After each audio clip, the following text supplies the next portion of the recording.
मी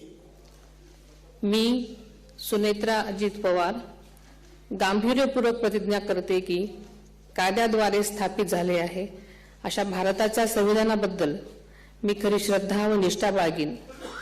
मी भारताची सार्वभौमता व एकात्मता उन्नत राखीन।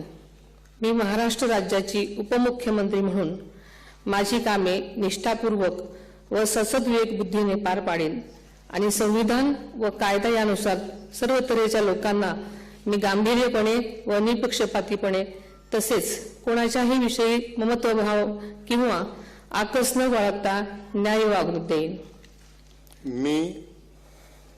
मी सुनेत्रा अजित पवार गांभीर्यपूर्वक प्रतिज्ञा करते की महाराष्ट्र राज्याची उपमुख्यमंत्री म्हणून माझ्या विचारार्थ आणली जाईल किंवा मला ज्ञात होईल अशी कोणतीही बाब अशी उपमुख्यमंत्री म्हणून माझी कामे यथायोग्य पार पाडण्यासाठी आवश्यक असेल ते खेरीज करून एरवी मी कोणत्याही व्यक्तीला किंवा व्यक्तींना प्रत्यक्षपणे वा अप्रत्यक्षपणे कळवणार नाही किंवा त्यांच्याकडे उघड करणार नाही।